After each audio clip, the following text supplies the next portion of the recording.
Salut à tous. Alors aujourd'hui je vais vous montrer comment changer un filtre à gasoil. Avant de commencer à démonter le filtre à gasoil, je voulais vous parler qu'il y avait deux sortes de filtres à gasoil. Vous avez le filtre à gasoil qui est dans un bocal. En fait vous l'achetez, il est complet directement dans le bocal. Vous avez qu'à ouvrir les tuyaux et le remplacer. Ou alors vous avez le filtre à gasoil qui est directement dans son bocal qui est dans le véhicule. Voilà. En fait quand vous achetez ce modèle là, c'est juste le filtre qu'il faut remplacer directement, changer, voilà. Ce filtre, en fait, il est exactement comme le filtre à huile. Je vais vous montrer. C'est exactement le même que le filtre à huile. Vous avez plusieurs sortes de filtres à huile. Vous les avez avec la partie en plastique, ça dépend du véhicule. Ou alors, vous avez carrément le filtre à huile qui est exactement comme ceci. Voilà. Mais il y a d'autres modèles de filtre à huile aussi. Bon, comment reconnaître le filtre à gasoil quand vous allez au magasin pour acheter d'un filtre à huile? Tout simplement, quand c'est dans la boîte, c'est marqué huile pour le filtre à huile et fuel pour le filtre à gasoil. Voilà. Ce modèle-là, il est plutôt dans les véhicules plus récents que les anciens. Celui-ci, moi, c'est un filtre à huile pour une Golf 4 et celui-là, c'est pour une Sirocco. Voilà. Bon, mais du coup, je vais commencer à démonter le filtre à gasoil.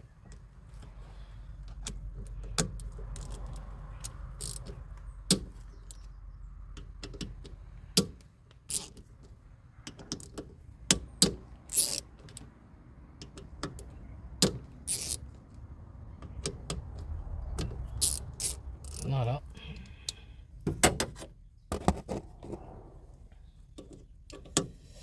Sur certains modèles de véhicules, vous avez, une fois que vous avez changé votre filtre, vous avez des pompettes pour remplir le gasoil, pour remplir directement le bocal.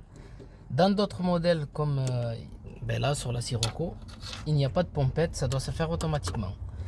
Bien sûr, ne pas vider la totalité du bocal, laisser le gasoil qu'il y a actuellement et changer tout simplement le filtre. Une fois que vous allez essayer de démarrer, il va y avoir une prise d'air, ça va tourner, le véhicule va vouloir s'éteindre, mais au final, il reprendra tout seul.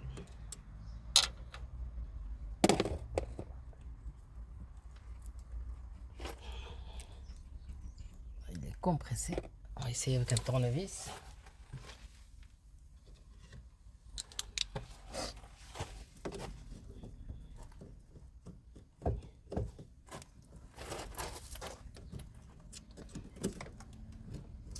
C'est pas le bon tournevis, pas terrible, mais c'est pas grave, ça fait l'affaire.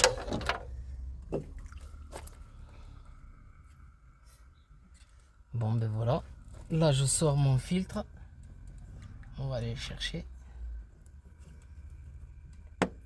J'ai pas les bons outils, mais c'est pas grave.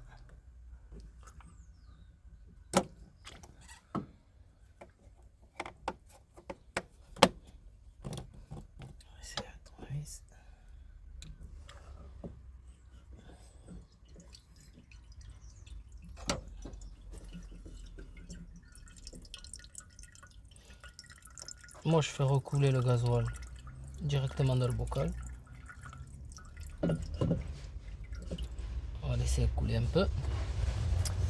Bien sûr on regarde si c'est le bon filtre, si c'est exactement le même. Voilà.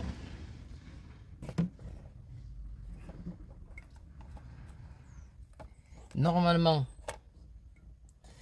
vous avez des joints qui sont fournis avec. Bon ben là c'est le joint pour le bocal. Toujours bien sûr, si c'est un filtre à huile, mettre de l'huile. Si c'est un filtre à gasoil, vous mettez du gasoil directement dans le joint.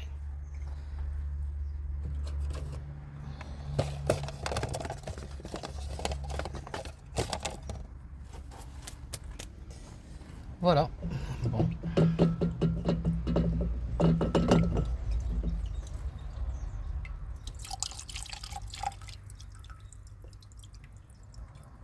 De toute façon, vous pouvez revider. Soit vous nettoyez carrément votre bocal si vous avez un aspirateur que vous voulez aspirer. Parce qu'en fait, le bon gasoil il va passer par là.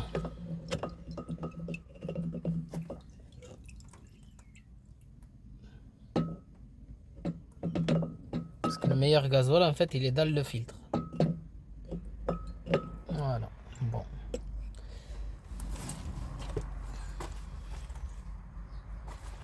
Alors, tout simplement, on remet son filtre dans le bocal. Voilà. Et là, pour changer le joint, tout simplement avec le tournevis. C'est pour ça que j'ai dit que c'était pas un bon tournevis. Il aurait fallu que je prenne un plus petit. Mais comme on a lancé la vidéo,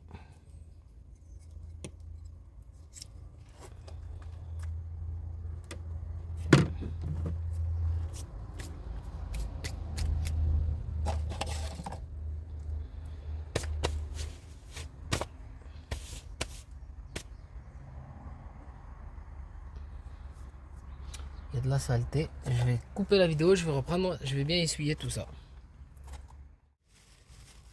Bon ben voilà, là j'ai été chercher du sopalin de quoi essuyer. Et bien tout simplement, n'hésitez pas à bien nettoyer pour enlever toutes les merdes qui puissent empêcher le joint de faire contact, sinon vous allez avoir une prise d'air. Voilà, et toucher avec le doigt, de regarder que ça soit bien propre. Ensuite ici, bon ici c'est juste pour enlever la saleté, sinon normalement il n'y en aurait même pas besoin, mais bon. C'est pour pas que ça soit sale. Quand on fait un travail, autant bien le faire. Parce que si jamais vous avez une saleté qui... si vous avez un gros grain de sable qui reste, et bien là votre joint il va pas faire étanche, il va pas faire étanchéité. Du coup vous allez avoir une prise d'air parce que ça ne sera pas étanche. Alors le mieux c'est de bien nettoyer au moins quand vous montez, quand vous remontez, c'est nickel. Voilà. Comme je vous ai dit, n'hésitez pas à mettre un peu de gasoil sur le joint. Voilà. En fait, on met du gasoil ou de l'huile, c'est pour pas déchirer le joint.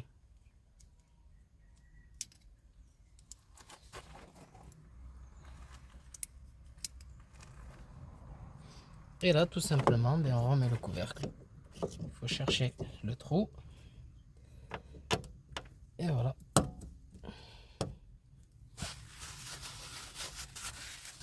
Et là, il faut tout simplement revisser ce qu'on a dévissé.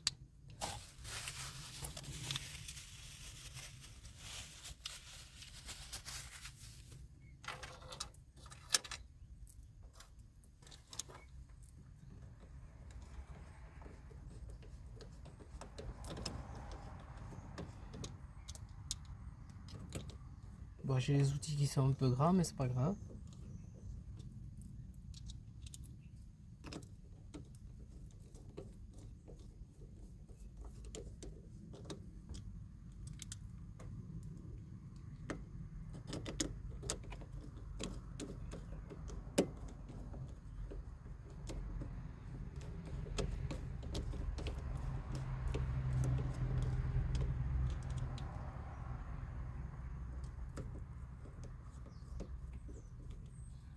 Il faut regarder aussi sur votre filtre à gasoil si vous avez deux joints.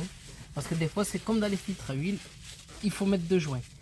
Si vous avez qu'un joint, n'hésitez pas à changer qu'un joint. Si vous en avez deux, il faut changer les deux. Une fois qu'on a mis, on serre. Attention à ne pas trop serrer pour pas foirer. Voilà, juste que ça fasse prise. Moi je prends ici au plus près, comme ça il n'y a pas trop de force. Et au moins on arrive à serrer. Si on prend là, on aura trop de force, on peut foirer les petites vis. Mais bon, même là, à ne pas forcer pour pas foirer carrément le pas de vis. Voilà. Ben là, il n'y a plus qu'à démarrer. Bon, je vais pas démarrer parce que si je démarre, le téléphone il va tomber. Mais comme il y a du gasoil, le véhicule, en fait, il y a déjà du gasoil dans le circuit d'injecteur. Il va démarrer. Mais dès qu'il démarre, il faut accélérer. Il faut maintenir à 2000 tours pour que le gasoil il puisse arriver, pour que la voiture elle aspire le gasoil. Voilà, j'espère que cette vidéo pourra vous aider à changer vos filtres gasoil.